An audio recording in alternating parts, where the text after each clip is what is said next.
here to promote the big fight is Hall of Famer Ray Boom Boom Mancini. Welcome to Undisputed. Thank you. I appreciate it. Living legend, right? Oh, my own mind, but thank you. Thank you. I appreciate it. Everybody, I appreciate that. Thank you. I appreciate it. So we are looking forward to a big night of boxing on Fox tomorrow night. What should we be looking out for in the main event with Rivera and Santa Cruz? Well, first of all, the main event is a great fight. It has one of my favorite, if not my favorite fighter, Leo Santa Cruz. I love this kid. He gets it. He understands you have an obligation to the fans to give him the best fight possible. He's always prepared, comes in, gives 100%. He's fan-friendly, punches and bunches. He gets it. But I'll tell you, the fight that may overtake, and Rivera, let me go back. Rivera is a kid come in. He's only lost 2 fights, in very close fights, taking him on short notice. He took this on 3 weeks' notice, so he's always in the gym. He's always prepared for something like this. And this kid can fight, too. So it would not be an upset, so to speak, if he came out victorious. But the fight at night, for me, is Omar Figueroa and John Molina, the semifinal. That's going to be a Fight of the Year candidate right there. So that may overtake that. After that fight, this fight here, the main event, would be hard to overcome that. Now, Santa Cruz, he's been out, he's fought once in like a year and a half. What's the risk of rust, and how does a guy stay, Chris, stay ready during that time? Well, Chris, he has a style similar to, well, I'm not saying like me, because technically he's better, meaning throwing a lot of punches. Right.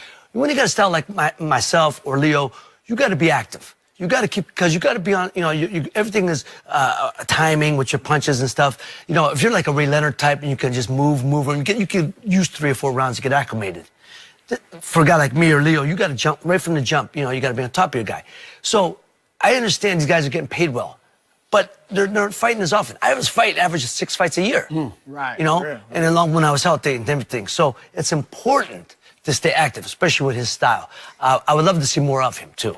Before the fight tomorrow, you're also going to be covering the press conference for the first pay-per-view fight on Fox. That's going to be between Errol, Spence Jr. and Mikey Garcia at Cowboy Stadium, March 16th. How excited are you for that one? I'm very excited. First of all, the top 4 pound for pound, they're 2 of the top 4 pound for pound guys in the game. Everyone was talking about it one time, Spence fighting Crawford, Mikey fighting Loma. But Mikey says, you know what? I want to fight the best. I want to challenge greatness, which you got to love. I want to challenge. I'm going to fight Spence when nobody wants to fight Spence. He's the most avoided guy there is. And Mikey said, that's the guy I want.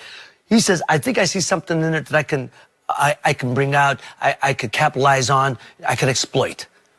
How can you not love a guy who wants to challenge greatness? And nobody's doing that. And this guy's doing it. And I talked to him, and his camp's going great. And, I just love what I hear from him. Now, Ray, in that fight to Spence Garcia, both of those guys have had a lot of knockouts. Yeah. So is it inevitable that someone's going to get knocked out in that one? Well, you would think so, because Errol Spence can, heavy-handed in both hands. But Mikey's not going to go strength for strength. He can't. He's going to give him movement. He's got to use his inches and angles, I call it. Boxing is a game of inches and angles. You've got to use angles on him, in and out, hit him with a combination of punches and move. But stay in the pocket, but move. If Mikey could fight this type of fight, I think it might go the distance.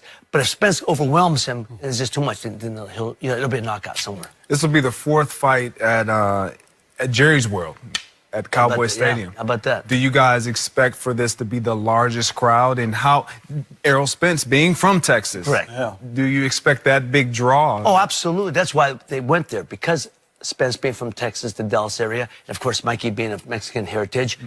How could you not? He's a hero there. But, it'd be hard to overtake Canelo when he did 50K there. 50,000 screaming fans there. Wow. This fight could come close. But if you can get over 20,000, 20, 30, that's spectacular. Because, there's no arena in the country, even T-Mobile in Vegas that has that. 12, 15. The Garden, I think, is 20,000. 22, So I think it would be spectacular if they can do over 20,000 there. It would be really, and I think they will. I don't think they will. You mentioned greatness earlier. Most millennials would tell you Floyd Mayweather's like the greatest fighter. They're wrong. Top 5, whatever. Where do you rank him? When you were coming up now, you weren't quite well to it. Well, no. He knows where I'm going, because he knows. He's just setting me up. I got it. Go ahead. I mean, you were in the era, you were below, the divisions below them, but you had Sugar Ray Leonard, Tommy Hearns, Roberto Duran. Right. How do you rank Floyd with those guys? Okay, let me clarify this. Special talent. There's no dispute. Special talent. The greatest of the 12-round era. The 12-round era. All time, top 30, 40. Look, I can only go by my era. Okay, top 4. You just said Ray, Tommy, Roberto, and Benitez. Not Marvin, because Marvin's not. Benitez. Yeah. Okay.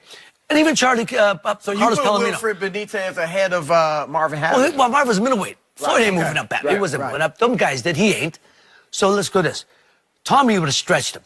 There's no dispute. You do that shoulder roll at Tommy. Tommy's going to knock the wall down with that right hand. He's stretching it. Okay. Duran would have roughed him up. Duran would have done. Duran could do things that exactly the first fight. Yep. Duran could do things that Floyd wasn't never seen. Benitez would have had him talking to himself. Now I'm not saying Benitez would have beat him because I'm not sure he threw enough volume of punches. But he would have had him talking to himself because you couldn't hit him. You know, talk about defense. He was one of the greatest defensive fighters. The hardest fight and the closest would have been him and Ray because talent-wise they're so close in talent and height-wise and all that. The difference is he could have never beaten Ray because Ray was a closer. Right. Ray wanted to embarrass you. Ray wanted to annihilate you. He didn't want you to finish on your feet. He was a closer. Floyd will slap you around for 12 rounds, but he ain't closing the show. But let me ask you, that style of being a defensive fighter, it's worked for Floyd, but is it good for the boxing fan to watch? No. And, you know, Rob, early in his career, I was a big fan of Floyd. He was beating guys he had no business being in the ring in. He was going in on his 12th, 13th fight. He was in there with guys he had no business being in with because they're experienced. And he wasn't just beating them, he was annihilating them, just embarrassing them. But at some point along the way, he became that defensive fighter and stopped being fan-friendly and, you know, sneaking out the joint, basically. So, well, I know he had bad hands and things like that. We understand that.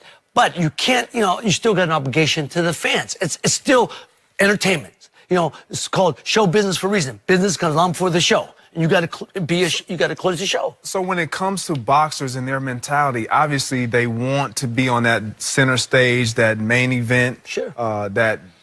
But when you talk about showmanship, punches with bunches, is that on top of their mind? Is that top of mind going into a bout? I don't think. Well, I think the idea of to win. How do you win? You know, Floyd's not a volume puncher anyway. You know, his thing is being a slick fighter, boxer, pick you apart. That's fine, too. You know, Manny was like that early in his career and still. But he would close the show. That's all you want. At the end of the day, Greg, I want to see a guy, you know, I want to see an entertaining fight, whether it's a knockout or just a close decision, but I want to see guys throwing punches. I would like to see going toe-to-toe action at some point. You saw he's just moving, and he was a balladeer going around each other. It's great. Aesthetically, it's not pleasing. But you say, well, that's a special talent. But you got to throw punches. This is the one sport you cannot win a title on defense. Right. You hit the bottom line in boxing, hit the other man more than he hits you. That's the bottom line, and that's offense. Let me ask you about Pacquiao. Like, not the Pacquiao we see now, not the one we saw against Floyd, but, you know, when he was in his prime, 07, 08, 06, whatever, how does he stack up against the greats of your era in that way? Well, Manny's a special fighter again, guy who moved up in weight classes. But let's stop for a second. You know what they were talking about him and Floyd back then? It was 2009? Yep. And I said, Manny was going through mowing down everybody. I said, he wouldn't beat Floyd then. And I said, what? Because Floyd's bigger, faster, stronger. And that's all you got to be in boxing. He's bigger, faster, stronger. Manny's fast, not faster than Floyd. Strong, not stronger than Floyd. He wasn't going to beat him then. But they waited 5 years, which really, and then it was such a stink fest. It was that you go, you know, it was a cure for insomnia. So why would you, you know, now they're talking about possibly doing it again. Are you kidding me? Why? Nobody wants to, I wouldn't walk across the street to see that. Nobody wants to see it, so stop talking about it. Nobody's talking about it. Nobody. Ray, how good is it that boxing is back on free TV as we move forward? When we were kids, I watched Muhammad Ali fight on ABC, Wide World of Sports, on a Saturday afternoon, and then it went to all pay-per-view. A lot of kids have grown up not watching boxing. Well, PBC, what they've done is so significant. It's significant for boxing. Because first, it brings it on free network television. Oh, man, we're great. We're back in that again. Now they're going to make stars of these guys. Now people are going to maybe heard the names before, but now they're going to know the faces. Right. A guy like Leo Santa Cruz is going to be a star. Which is what CBS did with me and guys in my era. 1981, CBS gets in the game, and what they do, they want to showcase their lightweights. Oh, man, I hit the juggernaut. You know what I mean? Right. Could have been any division. It was the lightweights. And that's what made, you know, myself, Hector Camacho, Aaron Pryor, Lex Arguello, all the lighter weights. Ray Leonard, Tommy Hearns, you know, even though they were stars doing pay-per-view already, they were still seen on network television. But CBS, then NBC comes in with Tomorrow's Champions after 1980 Olympics when we didn't go to the Olympics. So they showcase all of those guys. So this network television is imperative to have boxing, to get boxing back to what it once was. And what PBC On Fox is doing it, man. I can't tell you how much Really I'm excited I am. It's important to boxing, yes. And boxing will overtake UFC and everything, absolutely. Boxing, traditionally, has been the sport of the poor. Traditionally, from the 20s to 30s to now, the impoverished. UFC is basically, white suburban boy sport down there in the, the beach towns, torn, down in LA. So, I mean, great talents, great special fighters, but boxing now is back on free network television. It's going to explode again. Quick question. As an all-time great boxer, were you bothered by the McGregor-Mayweather fight just because? Yes and no. Yes and no. Here's what I'm bothered. Not about that McGregor wanted to fight him. I admire that the guy wants to challenge. And he calls out the greatest fighter over the last 20 years. Oh, nah, never the fact that the guy never fought a lick, never fought a boxer. Okay, here's what I have the problem with. The Nevada Commission. Nevada Commission, I'm supposed to fight you, but now all of a sudden I may have something in my urine that I took through a supplement that I didn't think would hurt me, and they're not going to allow me to fight you now. But yet, a guy who never had, and it's supposed to be about protecting fighters and about the betterment of boxing, yet a guy who never had one professional fight his whole life is fighting the best fighter over the last 20 years. That would have never happened before. Come on, man, stop. They make the rules up as they go along. They're hypocrites, man. You know what? They know it. Everyone knows that. It was a money grab. And by all accounts, they did what they're supposed to do, but they're hypocrites. If that's going to happen, if a guy says, hey, man, I didn't know, I'm training my butt off for this guy, and all of a sudden I get something in my urine, I didn't know what happened, that's not going to help him win the fight. You can fight or you can't. You can take a shot or you can't take a shot. Stop. Boxing's getting a little ridiculous now with the rules, man. I'll tell you what, I tuned in for the McGregor-Mayweather. So. Yeah, oh my God. You didn't drink the Kool-Aid, though, did you? You didn't drink the Kool-Aid, did you? Oh, my God. I'm exhausted over here, man. All right, guys, don't forget, don't miss the Errol Spence Jr. Mikey Garcia press conference at 4:30 Eastern on Fox. It's followed by PBC Fight Night at 8 Eastern. Ray, thank you so much for coming in. That's it? No more? They're sending me away. They're sending me away. We didn't get to talk about. We'll bring you back. We'll bring you back. We're talking about LeBron next. Guaranteed he'll own an NBA team, but will he be any